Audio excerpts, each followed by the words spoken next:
Buenos días, hoy es miércoles 15 de enero de 2020. Bienvenidos a República, les saluda Wendy Monterrosa. El nepotismo, el trato de favor hacia familiares o amigos a los que se otorgan cargos o empleos públicos por el mero hecho de serlo, es una práctica vieja en nuestras instituciones. La Asamblea Legislativa, a tenor de las investigaciones de medios digitales, muestra esta realidad. El caso del diputado de Ghana, Guillermo Gallegos, con 11 familiares contratados en los últimos años, es un ejemplo claro de la magnitud de este problema. Otro caso que también falta a la ética es el de la diputada o exdiputada del PCN, Cristina López, quien cobraba un salario de la Asamblea Legislativa viviendo fuera del país.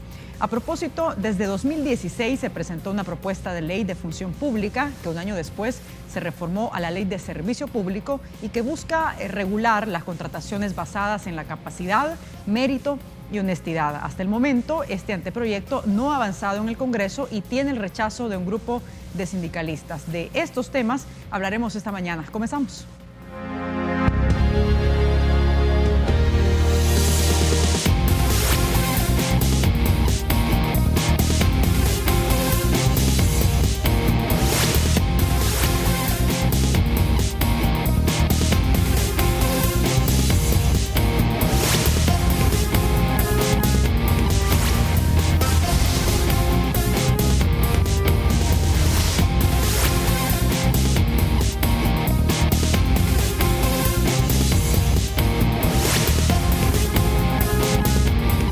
Bien, como lo decíamos al inicio, en resumen de estos temas vamos a hablar del nepotismo, de los últimos casos que se han conocido y de la propuesta de leyes que están en la Asamblea Legislativa. Algunas hace muchos años que están ahí discutiéndose y no han avanzado. Damos la bienvenida a Jessica Estrada de Funde, que está con nosotros en el estudio. Nos acompaña también Humberto Sáenz de Acción Ciudadana y también Nicolás Noyola de Futuro Abierto. ¿Cómo están? Bienvenido, Humberto, ¿qué tal? Muchísimas gracias. Buenos días. Buenos días. ¿Qué tal? ¿Cómo estás? Bienvenido. Muy bien, Wendy. Buenos días. Buenos días, muchísimas gracias por la invitación.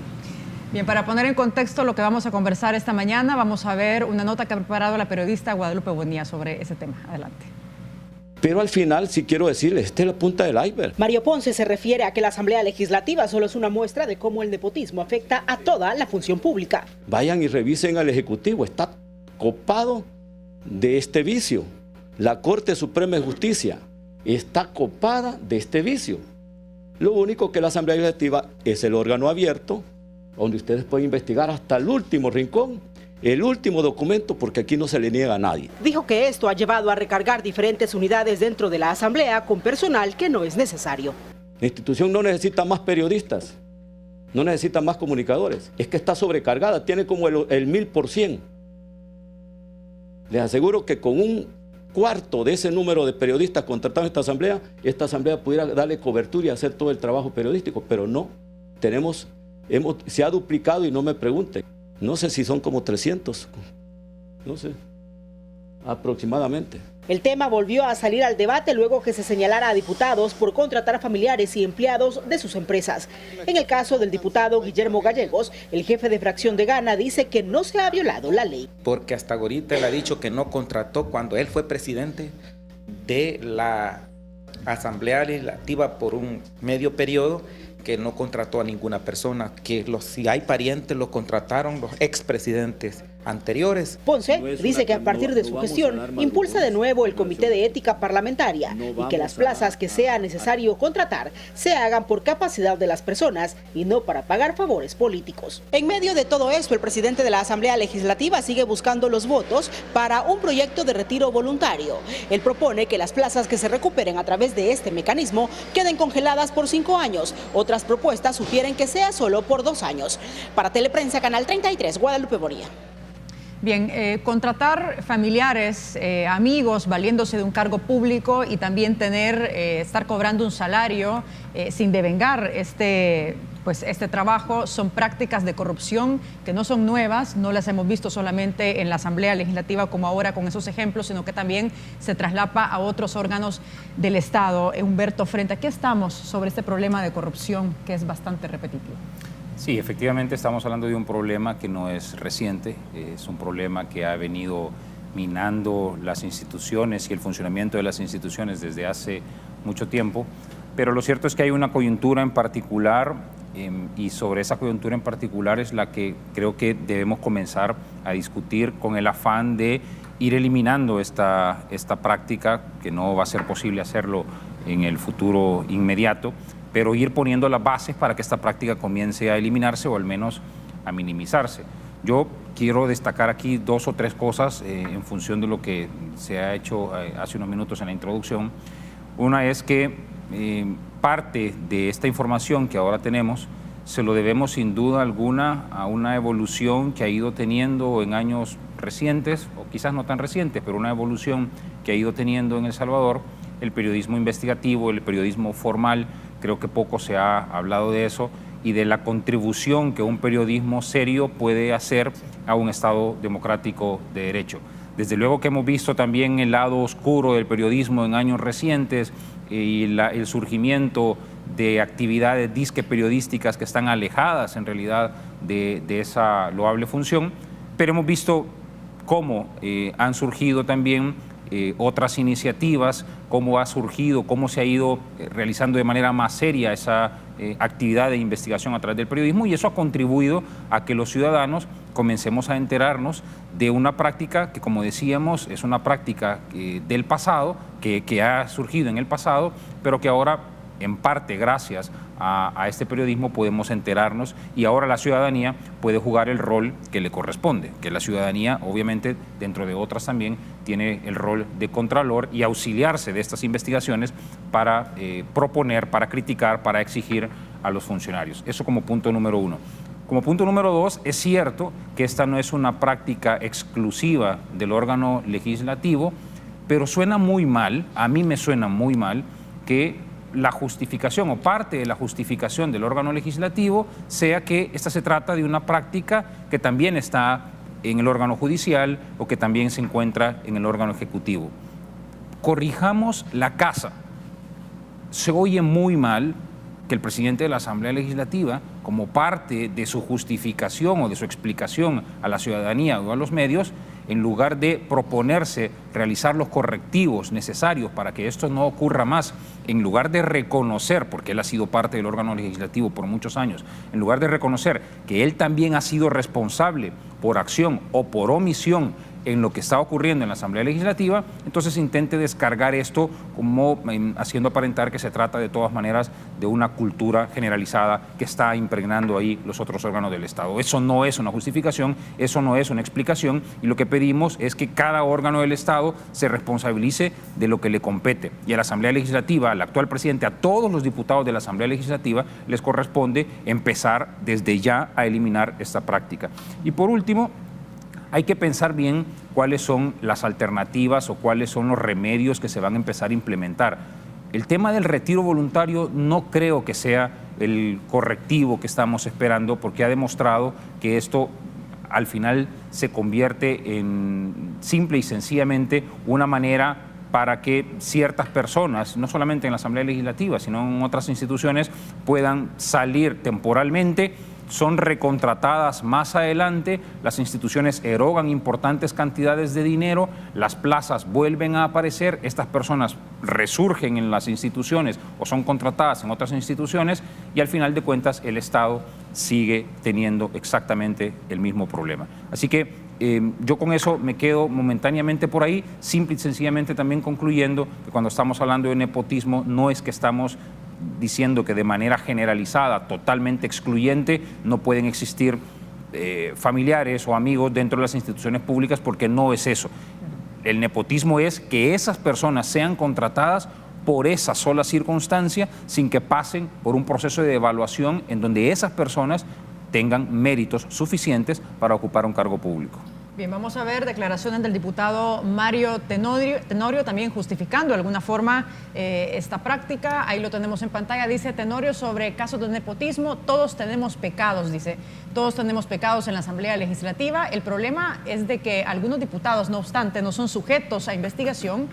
Se arrancó con la situación del diputado Gallegos, pero si se averiguan con más profundidad en el caso, van a salir en la Asamblea Legislativa muchos casos donde hay situaciones peores que esas, dice el diputado Mario Tenorio. Tu lectura, Jessica, sobre todos estos casos y la posición y reacciones también de los diputados y del presidente de la Asamblea Legislativa. ¿Cuál debería ser la posición de él cuando es titular del órgano, de un órgano de Estado? Bueno, muy en línea con lo que mencionaba Humberto, y parece que se repite ese patrón de si yo presido cierta institución y me están señalando, lo que hago es señalar a otras instituciones.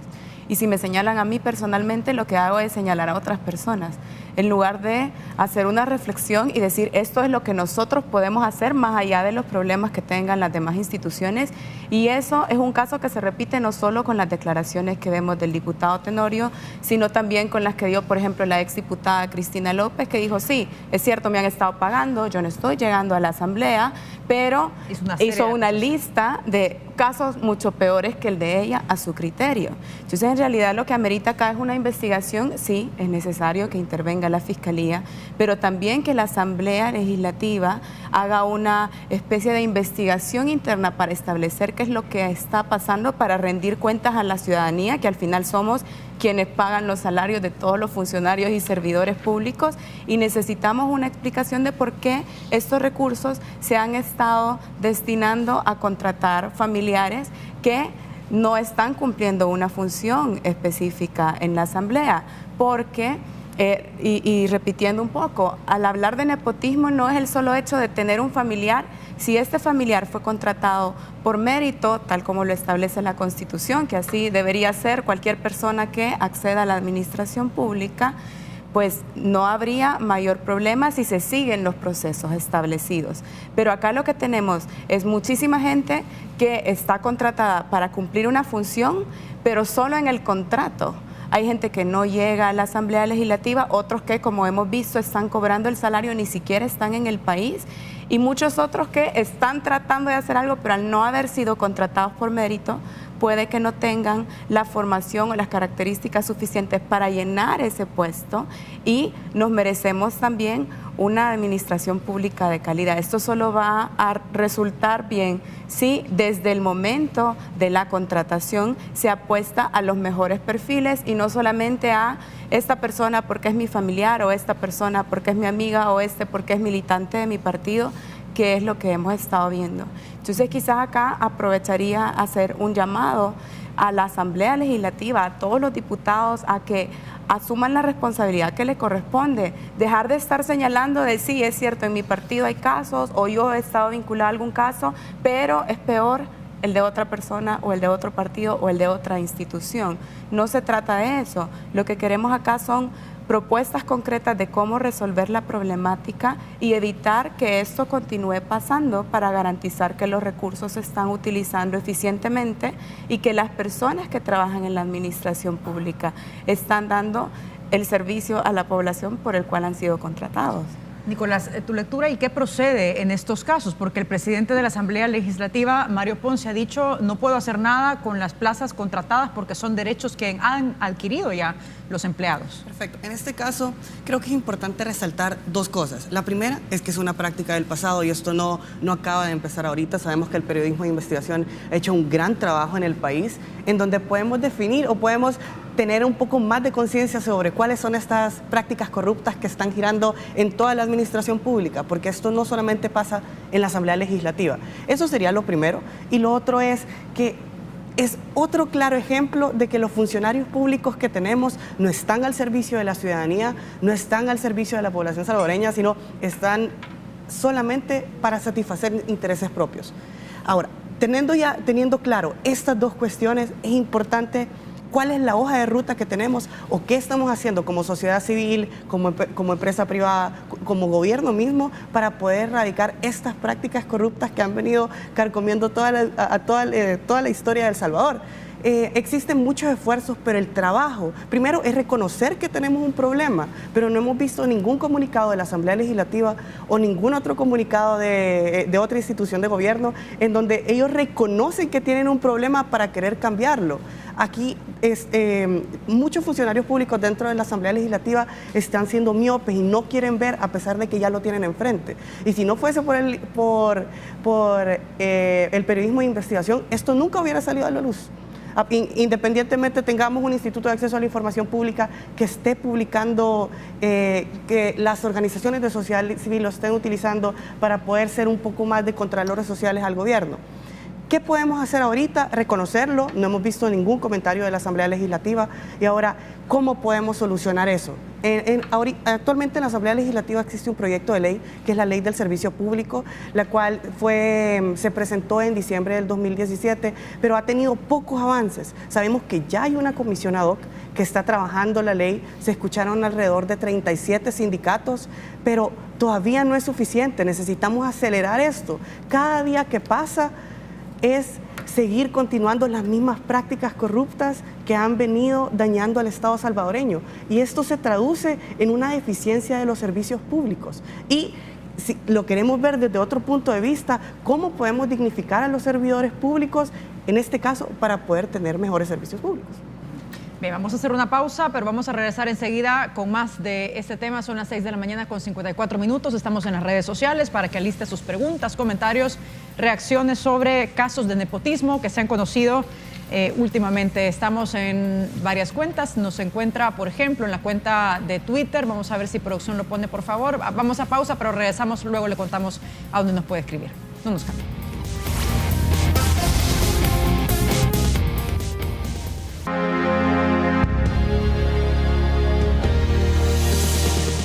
Bien, estamos de regreso esta mañana hablando de los últimos casos de nepotismo que se han conocido, que han generado mucha indignación y también casos de corrupción. Está con nosotros en el estudio Jessica Estrada de Funde, nos acompaña también Humberto Sáenz de Acción Ciudadana y Nicolás Noyola de Futuro Abierto. Humberto, yo te preguntaba en la pausa, por ejemplo, ¿qué tipo de delitos en el caso propiamente del diputado Gallegos se pudo haber incurrido con esta práctica de contratar 11 empleados en la Asamblea Legislativa con salarios que rondan de los 600 a los $3,000?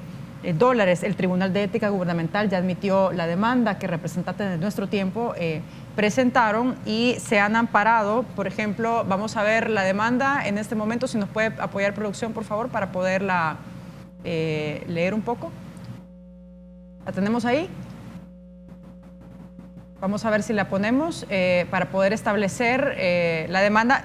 La demanda dice, por ejemplo, que el legislador infringió el literal H del artículo 6 de la Ley de Ética Gubernamental, el cual prohíbe nombrar, contratar, promover o ascender a la entidad pública que preside o donde ejerce autoridad a su cónyuge, conviviente, parientes dentro del 4º grado de consanguinidad o segundo de afinidad. Gallegos entiendo que solo tiene lazos de 2º grado de afinidad en 4 casos, en el de sus cuñados, los 3 hermanos de su esposa y en el del esposo de su hermana. Ahí dice, en consecuencia se procederá a la investigación preliminar del caso con el fin de determinar con precisión los hechos que pudieran ser causa de sanción y cualquier otra circunstancia que resulte necesaria para el esclarecimiento de lo acaecido. Todo ello de conformidad a lo dispuesto en el artículo 82, inciso 1 del reglamento de la Ley de Ética Gubernamental. Aparte de esto, ¿qué procede más aquí, Humberto? Sí, solamente un minuto, Wendy, para contestar también algo que creo que es importante ante las afirmaciones que hizo el presidente de la Asamblea Legislativa de que se encuentra impedido de realizar algo ante estas distorsiones que hemos estado viendo. Yo no creo que se encuentre impedido para hacer algo. Estoy seguro que cuenta con muchísimos asesores legales y sus asesores legales sin duda alguna le van a poder hacer notar que sí hay mucho y que se puede implementar desde ya.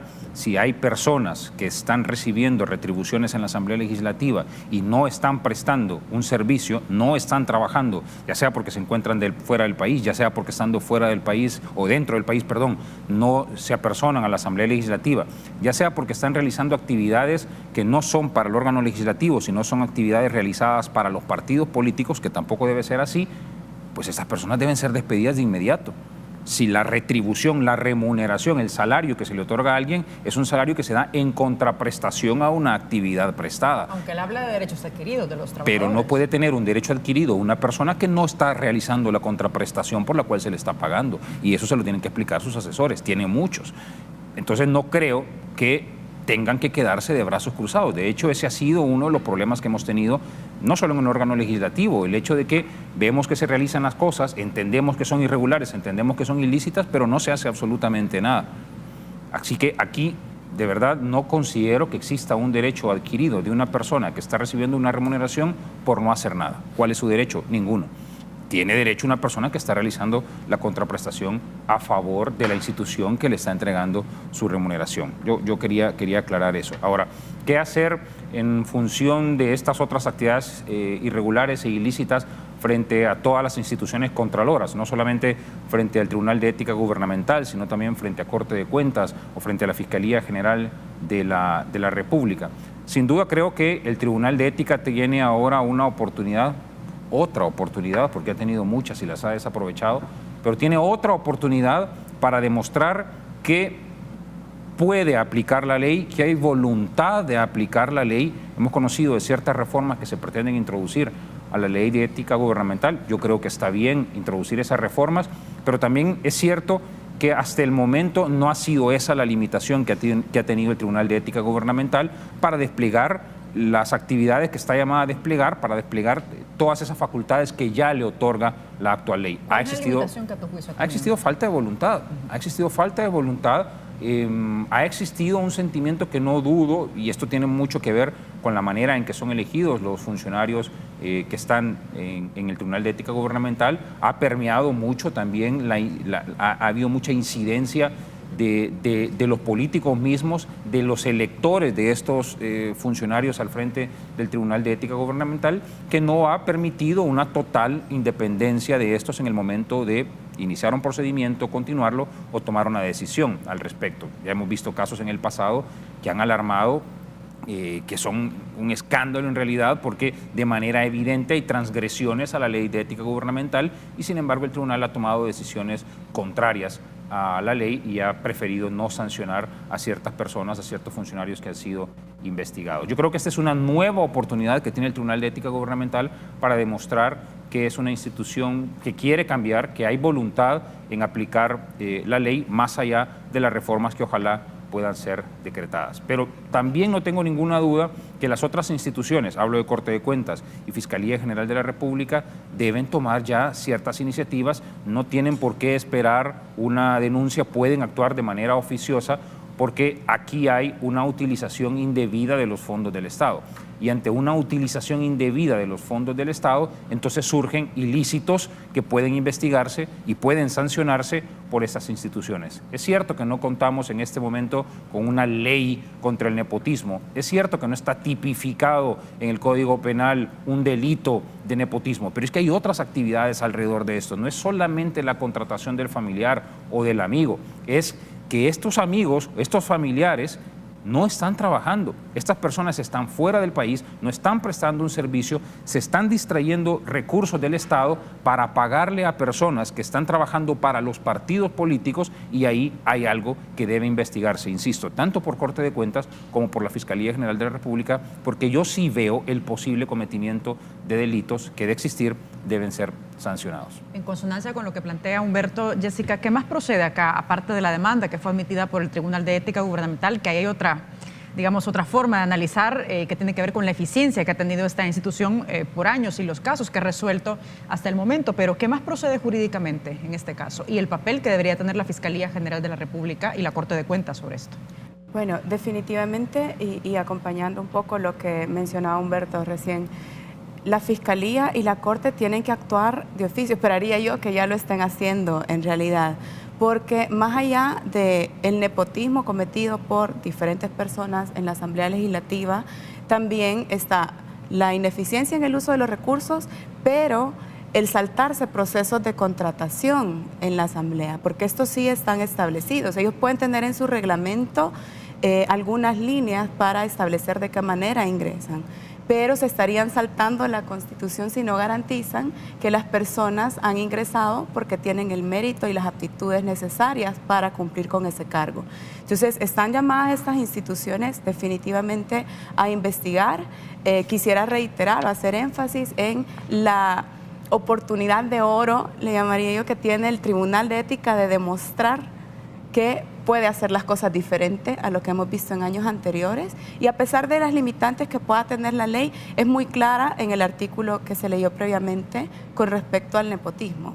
Entonces vamos a estar muy pendientes, ojalá tampoco demoren tanto tiempo y se siente un precedente, porque tenemos otras denuncias que han sido ya al final condenas por nepotismo, pero ahí somos un poco blanditos, digamos, en la legislación. Se pone la multa o la sanción por haber cometido el delito y la gente regresa como si nada a la administración pública y se siguen cometiendo. En ese sentido sí habrá que endurecer las sanciones que se aplican y cómo se actúa con las personas que han cometido nepotismo o aquellos que han sido contratados por nepotismo. Y por otro lado, también definitivamente la ciudadanía, la sociedad civil, el periodismo tiene que seguir indagando. Muchos ya nos dieron líneas de esto solo es la punta del iceberg o esto solo es una muestra de lo que está ocurriendo. Es cierto, sabemos que no solo en la Asamblea ocurren estas prácticas, hay muchísimas instituciones, o si queremos ver, en los 3 órganos del Estado se dan estas prácticas y ojalá también desde cada órgano se hagan los esfuerzos por verificar qué es lo que está pasando, evitar que continúe ocurriendo y que desde la sociedad civil podamos seguir vigilantes y presionando a obtener resultados en torno a este tema.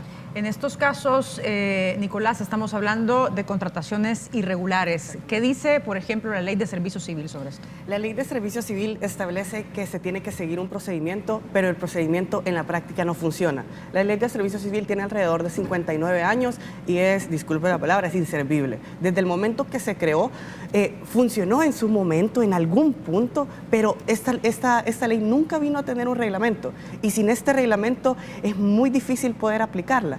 El acto aquí hay que tener claro que el nepotismo es solamente un acto de corrupción que se está dando, pero luego viene cómo se están saltando todos estos procesos de selección de los funcionarios, de los servidores públicos en este caso, que se están olvidando completamente que existe una forma de cómo pueden contratarlos. Y aquí es donde el Tribunal de Ética Gubernamental, nosotros lo hablábamos con Jessica hace unos días, que en las instituciones públicas tienden a ser duro blandito, ponen una multa, pero dejan la multa, pagan la multa, pero el funcionario público todavía sigue en su cargo. Entonces hay que ver cómo podemos fortalecer un poco las instituciones públicas, primero tipificándola ya como un delito, es decir, que tenga una sanción muchísimo más grave, aparte de la destitución, aparte de la multa, inhabilitación del cargo, pero que sea...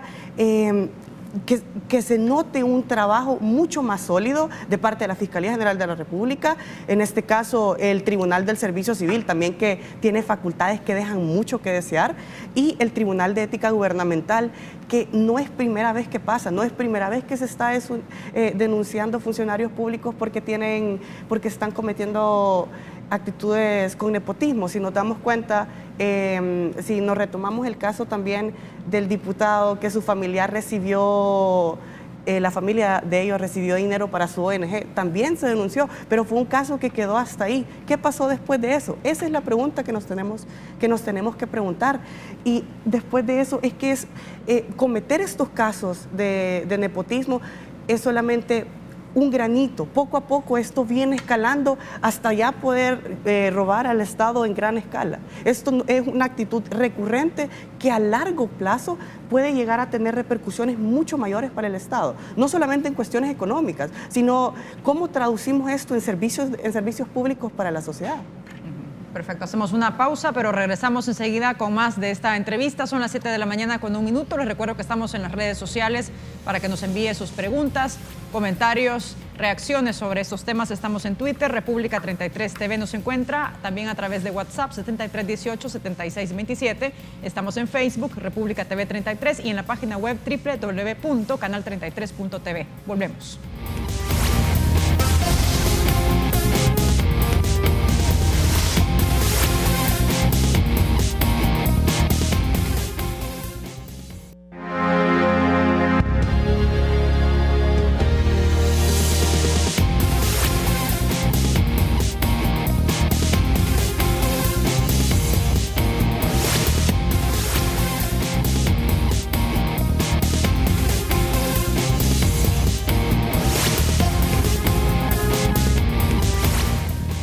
Estamos de regreso esta mañana hablando sobre nepotismo y casos de corrupción a raíz de los últimos ejemplos que hemos visto en la Asamblea Legislativa. Son las 7 de la mañana con 13 minutos en el estudio. Jessica Estrada de Funde nos acompaña, Humberto Sáenz de Acción Ciudadana y también Nicolás Noyola de Futuro Abierto. ¿Qué tanto podría hacer el Tribunal de Ética Gubernamental, Humberto, sobre este caso de Guillermo Gallegos luego de emitir la demanda cuando se sabe que es una institución bastante deficiente? Y lo digo a la luz de los datos porque en solamente 3 años, lo decía ayer el presidente del Tribunal de Ética Gubernamental, Néstor Castaneda, en 3 años han resuelto casos de nepotismo 35, decía él. Sí, igual son muy pocos. Muy pocos. Ha sido una institución que nos ha quedado debiendo a todos, y a pesar de que ha contado con tal vez no la normativa ideal, pero con una normativa adecuada, ha contado con un presupuesto importante, un presupuesto mucho más alto que el que tienen otras instituciones como el Instituto de Acceso a la Información Pública, por ejemplo. Y sin embargo, a pesar de ello, no hemos visto a un Tribunal de Ética Gubernamental actuando incluso de manera oficiosa, que tiene esa facultad para hacerlo así, ante tantas irregularidades que hemos visto, no solo en relación a este tema, sino en relación a muchas otras transgresiones en el ejercicio de la función pública. Yo creo que aquí, insisto, tiene una oportunidad, y voy a utilizar también la expresión que usaba Jessica, una oportunidad de oro para mostrarnos a los ciudadanos que ahora el Tribunal de Ética Gubernamental va a comenzar a funcionar. Yo he escuchado, por lo menos en sus intervenciones preliminares, la defensa que hasta el momento tiene el diputado Gallegos y algunas otras personas allegadas a su círculo, en donde lo que se dice es, ojo, pongan atención a el momento en que yo he ejercido la presidencia en la Asamblea Legislativa y estas son contrataciones que han ocurrido bajo la presidencia de otra persona. Eso no puede, espero, ante el Tribunal de Ética Gubernamental constituir una defensa. Por lo menos lo que conocemos, insisto, hasta ahora, lo que se señala, lo que se ha denunciado y lo que el Tribunal de Ética Gubernamental va a conocer es si esta persona ha podido, y utilizando de manera expresa, de manera literal las expresiones de la ley, si esta persona ha promovido en la Asamblea Legislativa, donde él ha ejercido autoridad, a ciertas personas, familiares o amigos, sin que estos hayan contado con el mérito suficiente para ser contratado. No se trata, no puede ser una interpretación restringida y limitada que lleve a pensar que solamente durante la presidencia de esta persona, entonces vamos a analizar si ahí han ocurrido esas contrataciones. El diputado Gallegos ha tenido autoridad por muchos años, sigue teniendo autoridad, es parte de la Junta Directiva de la Asamblea Legislativa y siendo parte de la Junta Directiva tiene autoridad para promover la contratación de otras personas, propiciar, entiéndase pues, la contratación de otras personas. Eso es suficiente para que el Tribunal de Ética Gubernamental pueda sancionar. ¿Y la posición o la postura que ha tenido el presidente de la República, Nayib Bukele, sobre el caso de Guillermo Gallegos? ¿Cuál es? Vamos a ver una publicación donde destaca declaraciones que dio el presidente Nayib Bukele. Dice, me suena raro que solo se enfocan en el diputado Gallegos. Hay que combatir el nepotismo de todos los diputados, de todos los partidos, pero me suena raro que solo se enfocan en el diputado Guillermo Gallegos. Me parece una campaña orquestada de un grupo muy pequeño de la política salvadoreña. Veamos cuántos familiares y amigos metieron en la Asamblea, otros diputados y otros presidentes del Congreso en su momento. ¿Cómo interpretas esta?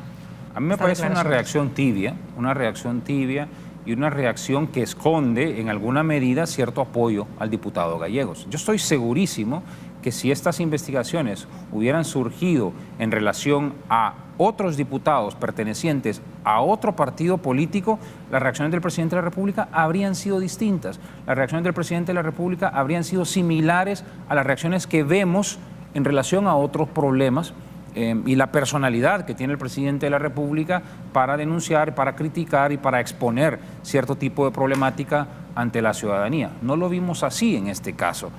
Por eso digo, es una reacción tibia que en alguna medida puede estar escondiendo cierto apoyo quizás no a la persona en sí misma, pero al partido de gobierno. Al final de cuentas es el partido de gobierno. El partido Gana es el partido con el que corrió el presidente, al que pertenece el presidente de la República y por quien está ejerciendo la presidencia, digo, como vehículo para el ejercicio del voto. Así que yo esperaría del órgano ejecutivo en general, no solamente del presidente de la República, también una actitud distinta en función de lo que se viene, porque esperemos que esto sea el inicio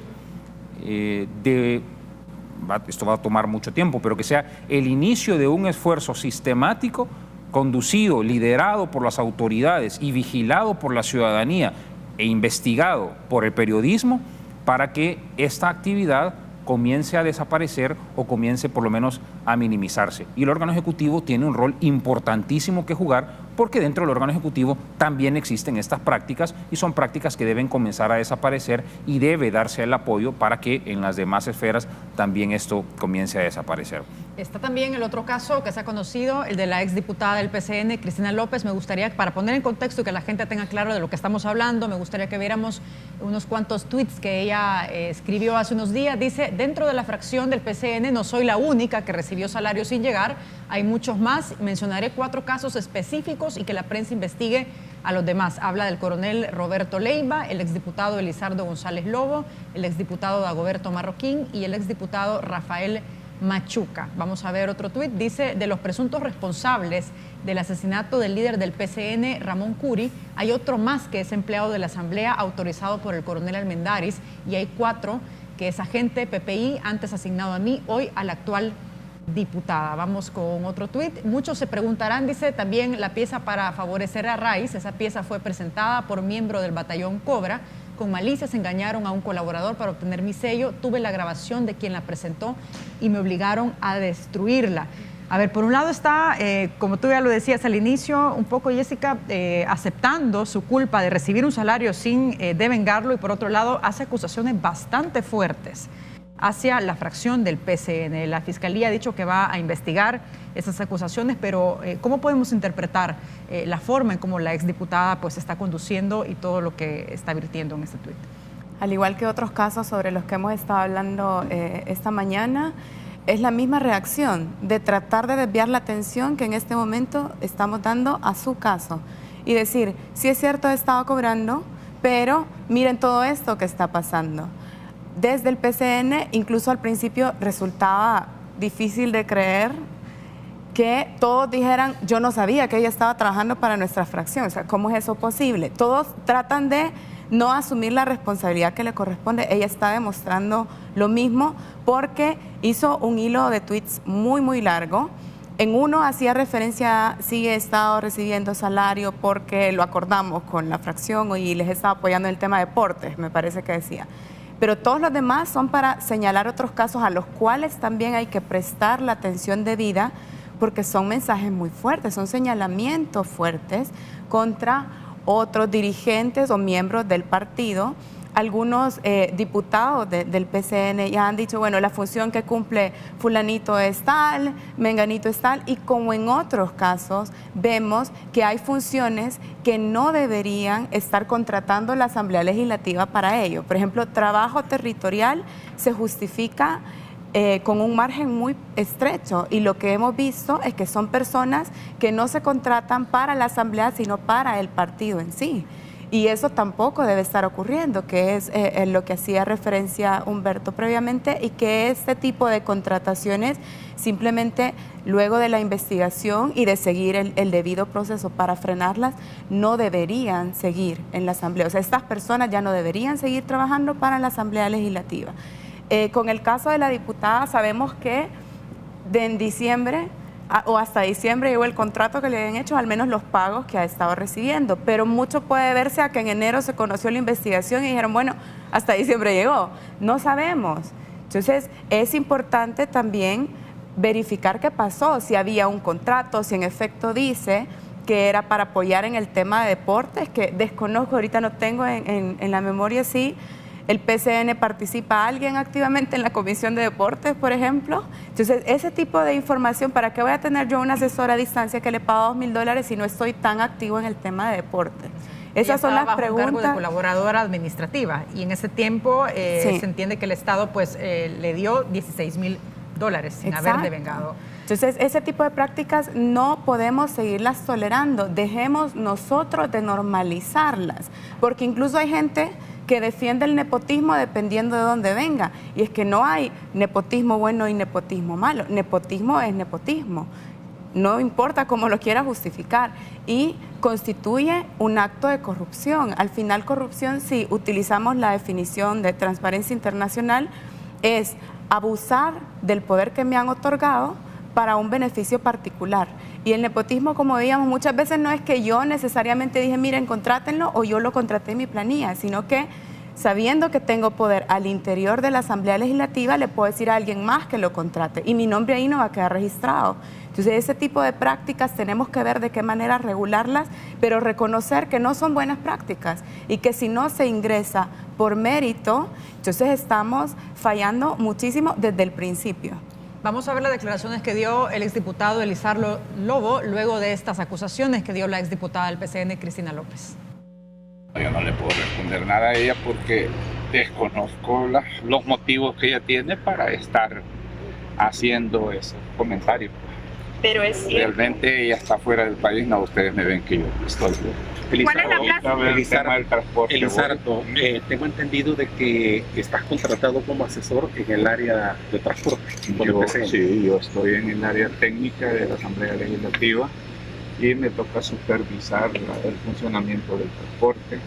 Trabajamos también en las leyes de la legalización de las notificaciones. Hemos trabajado en varias áreas. Bien, ahí teníamos declaraciones del exdiputado Elizardo Lobo, de alguna forma argumentando su defensa luego de las acusaciones que hiciese la exdiputada Cristina López, también como un caso de que recibía pues un salario sin trabajar. ¿Qué procede exactamente en este caso de la exdiputada Cristina López, Nicolás, y sobre las acusaciones que ella ha vertido en este tuit? Inicialmente la destitución de su cargo completamente. Eso no podemos dejar de decirlo y no se puede dejar de hacer porque ella no puede seguir cobrando un centavo de los fondos del Estado sin estar trabajando, sin estar realizando ninguna actividad dentro de la Asamblea Legislativa. Luego, ahorita es un momento clave para la sociedad salvadoreña porque es un momento en que podemos deconstruirnos, podemos dejar de pensar y tirarle la pelota a alguien más, que solo porque yo realicé una actitud nepotística, como lo hizo la otra persona, yo lo voy a hacer, y al final tenemos un bucle, una ola interminable de acciones corruptas en donde todo el mundo contrata familiares porque todo el mundo lo está haciendo, o sea, todos los servidores públicos en este caso. Entonces, ¿qué sigue? Es primero la destitución completa de su cargo. Si en algún momento esto logra pasar a algo más y nos damos cuenta que hay más personas, es ver cómo podemos regular y cuál es la ética que tienen los funcionarios públicos que tenemos. Los funcionarios públicos que tenemos solamente están en el Estado para servirse ellos mismos. Duele decirlo, pero muchos funcionarios son así. ¿A dónde está esta posición de país, esta posición de mejorar el servicio público, esta posición de poder retribuirle al Estado todos los que no? Es mentira, eso no existe. Son muy pocos los funcionarios públicos que lo hacen. Entonces, ¿qué podemos hacer? Primero es delimitando la normativa, presentando piezas de correspondencia nuevas para que las actitudes nepotísticas ya se logren considerar como un delito y tengan una sanción, no solamente una multa, sino aparte de la destitución del cargo, la inhabilitación del cargo. Y aparte de eso es cómo podemos contratar a las personas con mérito, con aptitud, para que estas, una vez estén en la administración pública, podamos traducir los servicios en una mejor calidad. Vamos a hacer una pausa. También es importante al volver a hablar el papel que tendría que tener la ciudadanía y también las organizaciones sociales sobre estos temas. Regresamos, no nos cambien.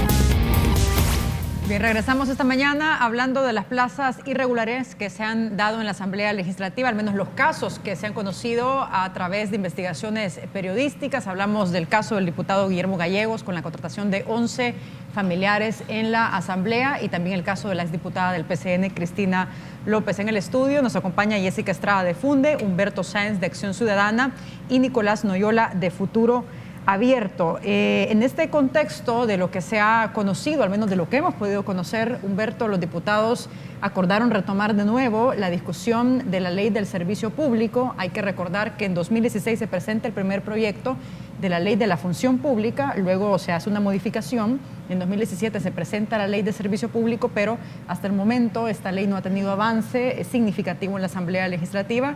Hay bastante presión por parte de un grupo de sindicalistas que están rechazando esta ley, pero me gustaría conocer de tu opinión qué elementos jurídicos importantes tiene esta ley a tu juicio. Yo creo que en términos muy generales esta ley pretende contribuir a que los procesos de contratación, no solamente en la Asamblea Legislativa, ¿verdad?, sino los procesos de contratación en general en el sector público sean procesos que premien el mérito, que premien la capacidad, que premien la honestidad de las personas que están pretendiendo ejercer un cargo público, que se realicen estas contrataciones de manera transparente y en un plano de igualdad. Esto pasaría por que los ciudadanos también puedan ejercer un control directo en estos mecanismos de contratación, porque tendrían la información disponible para saber cuáles son, por ejemplo, los requisitos para el ejercicio de un determinado cargo, cuáles van a ser las exigencias que se le van a pedir a las personas interesadas en el ejercicio de estos cargos, y los ciudadanos, por lo tanto, denunciar cuando consideren que las personas que están pretendiendo ocupar determinados puestos no cumplen con esos requisitos. Digamos que, sin entrar en detalle por el momento, esto pretende dar una plataforma neutral, una plataforma igualitaria que permita contratar a los mejores. Yo así quisiera plantearlo de manera genérica. Desde luego que esto implica que exista voluntad política, no solamente para aprobar la normativa, sino que exista voluntad política para aplicarla también. De nada serviría que ojalá muy pronto contemos con esta ley si los funcionarios no están decididos a cumplir con la misma, si no están decididos a aplicarla. Actitudes como las que escuchamos de diferentes diputados en el contexto que hemos estado conversando, en donde o no saben lo que ha pasado, o se hacen los desentendidos, o esto ocurrió antes, o esto no sé qué es lo que está sucediendo porque yo no pertenezco a la Junta Directiva, son actitudes omisas que terminan siendo actitudes cómplices del problema que estamos denunciando, del problema que estamos viendo. No es posible, yo aquí hago un respetuoso llamado a los diputados de la Asamblea Legislativa, a los 84 diputados de la Asamblea Legislativa, no es posible que se presten a este tipo de actividades. No es posible que sigamos escuchando, yo no sabía de esto lo ve la Junta Directiva, yo no soy el responsable de este tipo de contrataciones. No es posible, porque esa omisión es también lo que nos ha llevado a tener este tipo de problemas. Y un llamado también respetuoso a todos los partidos políticos a que identifiquen en esta coyuntura una oportunidad, y sobre todo incluso a los partidos políticos más recientes, que identifiquen aquí una oportunidad, porque hay un requisito que no hemos estado observando, que nadie lo ha estado exigiendo y que es momento de comenzar a exigirlo, y es el requisito constitucional de honradez e instrucción notoria, esto significa más allá de lo normal, que debe exigirse a un diputado, que debe exigírsele a una persona para que ocupe el cargo de diputado. Bueno, si este es un requisito constitucional al cual hay que darle contenido, ¿quiénes son los primeros llamados a exigir este contenido de honradez notoria? Pues los partidos políticos en sus procesos de elección interna.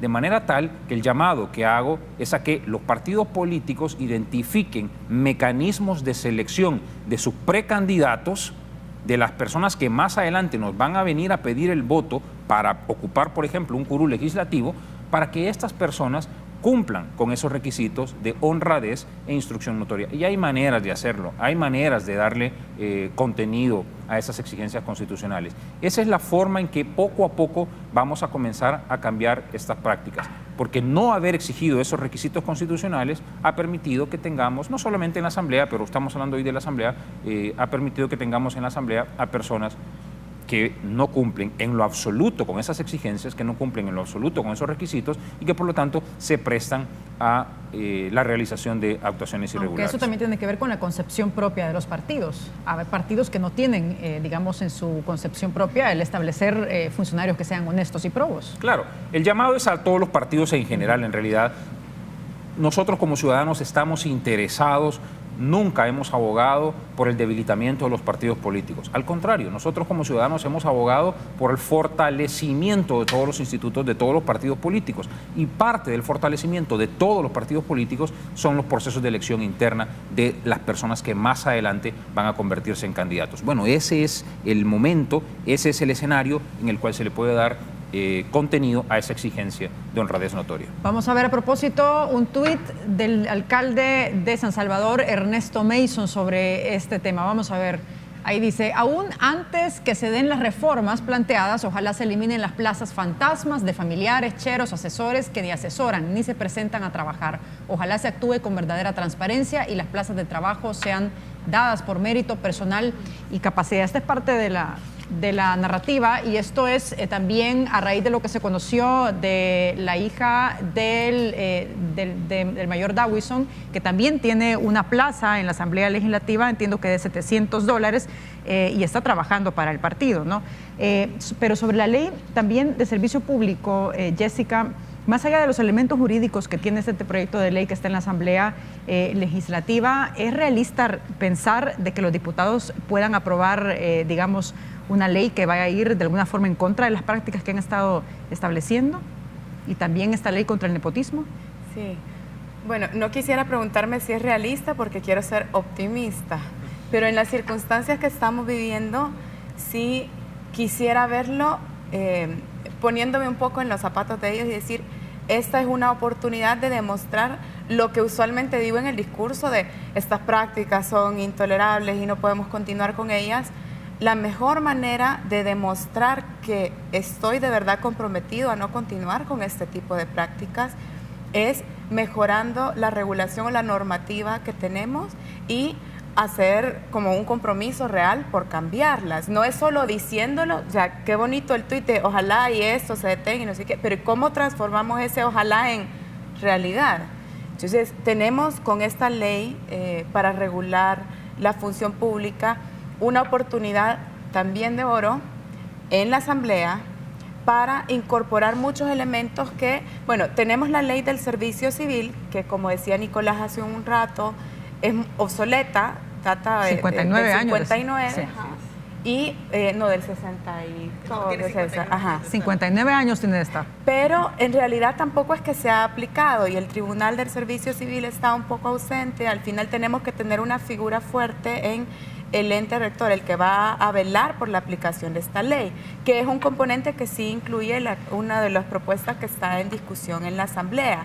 Ya está la comisión ad hoc, ya recibieron algunos sindicatos, está pendiente que ellos continúen discutiendo y ya comiencen a revisar el articulado. Ojalá nos demuestren que tienen la voluntad para hacer realidad esta ley pronto, pero la ley en sí misma no es suficiente. En realidad necesitamos un cambio de conducta, un cambio de actitud de los funcionarios, pero también de nosotros. Por ejemplo, en la ley permitiría también dignificar al servidor público. Hay mucha gente que a veces, no todos, pues, pero dependiendo de la institución en la que están, también se avergüenza un poco de dónde trabaja porque siempre es institución tachada por ineficiente, por ejemplo. En la medida que tenemos buenos funcionarios, buenos servidores públicos en las instituciones, esa ineficiencia y la calidad en los servicios prestados va mejorando. Entonces, leyes como esta, eso es también a una de las cosas que le apuntan. Y por otro lado, si lo queremos ver desde el lado ciudadano, tener buenos funcionarios y servidores nos permiten acceder a servicios de calidad y evitar incluso tragedias, porque pongámonos a pensar en gente que ha llegado a instituciones de salud pública sin el mérito suficiente o sin ser los mejores, una mala praxis fácil termina en tragedia.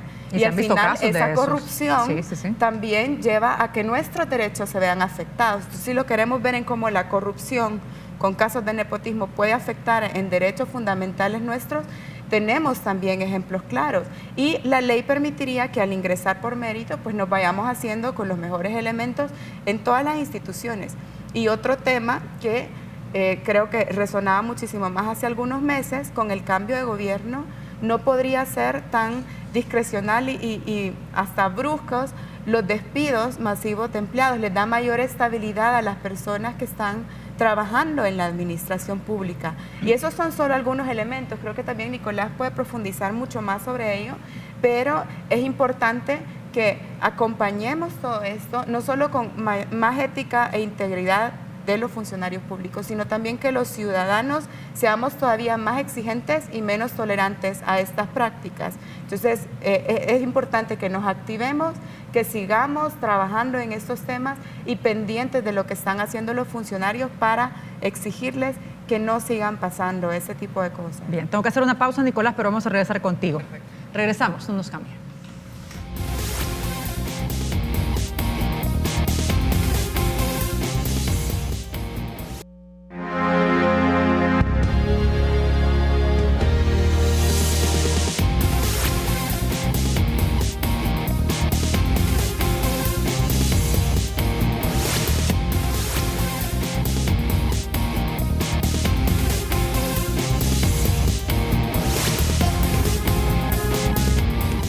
Bien, estamos de regreso esta mañana en la última parte de esta entrevista. Nos acompaña en el estudio Jessica Estrada de Funde, Humberto Sáenz de Acción Ciudadana y Nicolás Noyola de Futuro Abierto. Vamos a leer rápidamente algunos comentarios que tengo en las redes sociales para nuestros invitados. Dice: hola, soy Moisés Castellanos.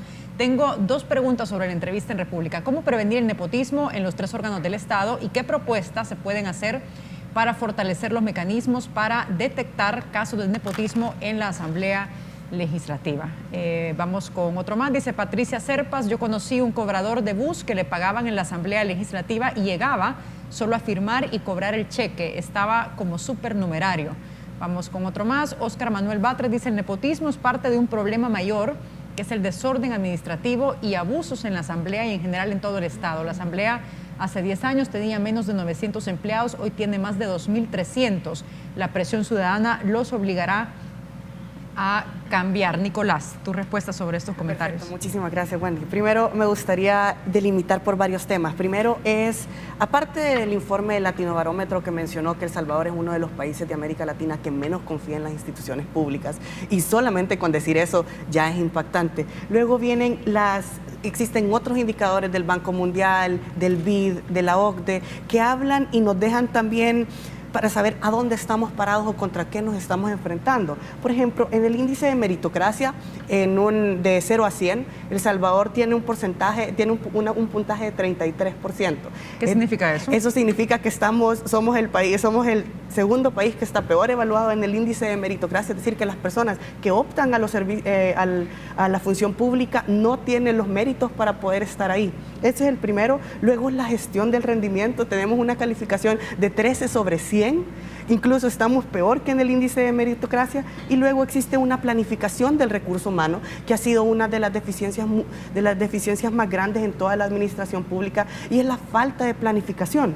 Ahora, partiendo a dónde estamos parados, es cuál es el marco legal que nosotros tenemos. Tenemos un marco legal que está disperso, es desfasado y es de difícil aplicación. Por ejemplo, tenemos la Ley del Servicio Civil, que data de 1961, tenemos el Código de Trabajo, que es de 1972, ahorita solamente para ver las fechas. Tenemos la Ley de la Jurisdicción Contenciosa Administrativa, que está derogada, que es de 1978, la Constitución de la República de 1983, las Disposiciones Generales del Presupuesto de 1984, la Ley Reguladora de la Garantía de Audiencias, que es de 1990, las reformas a la Ley del Servicio Civil que se hicieron, que son del 2009, la Ley de Ética Gubernamental, que es del 2012, y la nueva Ley de la Jurisdicción Contenciosa Administrativa, que es del 2018, y la de Procedimientos Administrativos. Solo veamos cuánta normativa ha sido emitida por la Asamblea Legislativa después de la Ley del Servicio Civil desde 1961. O sea, ¿Esto viene a apoyar o podría, la ley del servicio civil se acopla a la situación que tenemos en el momento? No, o sea, la respuesta es no. Y querer decir que sí o querer decir que todavía funciona es querer tener un ojo pacho de todas las contrataciones irregulares que tenemos. Luego, ¿por qué necesitamos una función pública? Y aquí tenemos una visión tripartita. Tenemos el ciudadano, por supuesto, porque mejoras de calidad para ellos. Tenemos el Estado. Esto se puede traducir en una sanidad fiscal porque se aprovechan mejor los recursos públicos. Y luego tenemos los servidores, que a ellos se les puede dignificar. No solamente por lo del latinobarómetro que mencioné al principio, que somos uno de los países en que menos confían en las instituciones públicas, sino también en los servidores públicos. Es cómo podemos dignificarlos a ellos y cómo podemos darles más estabilidad. Luego, ¿qué se está haciendo? Esta propuesta de ley del servicio público que se presentó en diciembre del 2017 fue presentada por la Secretaría de Planificación de la Presidencia. En esta consulta, en esta ley, en este anteproyecto de ley, se hicieron consultas a todos los sindicatos y fue un trabajo, fue un mecanismo de gobierno abierto donde hubo participación, colaboración y transparencia para poder tener lo más participativo posible y lo más integral posible esta reforma. Luego vino el equipo impulsor, que nació hace 2 años, que somos 19 organizaciones de la sociedad civil y realizamos una serie de observaciones. Estas observaciones, se realizaron 44 observaciones y estamos acompañando todo el proceso dentro de la Asamblea Legislativa hasta que por fin se pudo conformar la comisión ad hoc.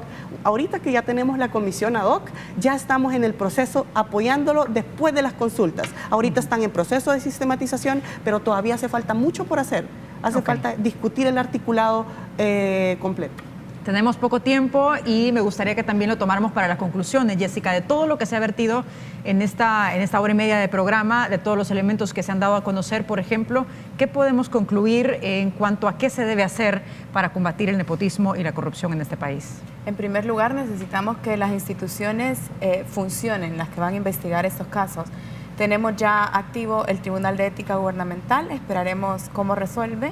También esperamos el trabajo que está realizando la Fiscalía o el que pueda realizar la Corte de Cuentas de la República en torno a ello, y que desde cada una de las instancias donde están ocurriendo los diferentes casos, ahorita hay muchísimo más ruido en torno a la Asamblea Legislativa, pero sabemos que esto ocurre a todo nivel y en muchísimas instituciones. Entonces, que se mejoren los mecanismos para detectar y para erradicar estas prácticas. Con el caso particular de la Asamblea Legislativa y a propósito de uno de los comentarios que veíamos, la cantidad de empleados que hay en este órgano es hasta absurda. O sea, para 84 diputados hablamos de más de 1.500 empleados, sin contar asesores, que también sabemos que es una lista bastante larga. Y vemos en la información que se ha estado conociendo estos días, para el caso de Chile, el Congreso tiene 198 diputados y la cantidad de empleados asciende a 1.000, incluyendo asesores. Y en España, por ejemplo, son 350 personas en el Congreso y 800 empleados. Esto nos dice que no corresponde. ¿Qué funciones se les están asignando? En algunos partidos dicen, es que me asignan una determinada cantidad de dinero para contratar personas y yo tengo más empleados porque les pago menos. Esa no es la lógica que debe dictar. Tengo que tener funciones claras de las personas a las que quiero contratar para cumplir con mi propósito, y ojalá la Asamblea Legislativa, desde cada una de las fracciones legislativas y desde la misma Junta Directiva, se esté haciendo ya esa revisión para ver cómo se puede optimizar los recursos de la Asamblea y mejorar el trabajo que se está haciendo, aparte de omitir cualquier práctica de corrupción. Y, por supuesto, el llamado a la ciudadanía a seguir pendiente, vigilante y exigente, no solo sobre este tema, sino sobre muchísimos otros que tenemos en la mesa. Perfecto. Humberto, soluciones, no solo desde el punto de vista jurídico, sino que otros mecanismos que se pueden establecer. Sí, claro, yo rescato esto último que mencionaba Jessica, porque creo que eso es importantísimo, es imprescindible, el involucramiento de la ciudadanía en exigir, primero en usar las instituciones. La ciudadanía tiene que entender que la crítica realizada a través de redes sociales puede ser importante, pero es totalmente insuficiente. La ciudadanía tiene que organizarse y organizada tiene que hacer uso de las instituciones y presionar a las instituciones para que éstas a su vez ejerzan las facultades que le corresponde a cada una de ellas dentro del ámbito de sus respectivas competencias. Hagamos uso de instituciones como el Instituto de Acceso a la Información Pública para investigar, para obtener información. Hagamos uso de instituciones como el Tribunal de Ética Gubernamental y denunciemos. Acudamos a Fiscalía General de la República, acudamos a Corte de Cuentas, exijamos que estas instituciones insisto, realicen las actividades que legal y constitucionalmente le corresponden. A nadie nos gusta pagar impuestos. A nadie le gusta pagar impuestos. Miente aquella persona que dice, a mí me gusta pagar impuestos. Bueno, estamos por pagar los impuestos del ejercicio 2019 todos los ciudadanos. Pensemos que esos impuestos están siendo destinados para este tipo de actividades que estamos financiando, por ejemplo, de manera directa o indirecta a los partidos políticos, así comulguemos o no con su ideario, porque estamos pagando impuestos que van destinados a los partidos políticos y no al ejercicio de una función, por ejemplo, en la Asamblea Legislativa. Estamos viendo que los partidos están intentando justificar cierto tipo de actividades diciendo que se trata de trabajo territorial, que lo que esconde es una actividad netamente partidaria, que nadie dice que está mal, porque los partidos deben realizar su actividad, pero ¿por qué se la estamos pagando nosotros? ¿Por qué ese dinero está saliendo de la Asamblea Legislativa? Además, entendamos que este tipo de actividades está propiciando un clientelismo que es muy peligroso.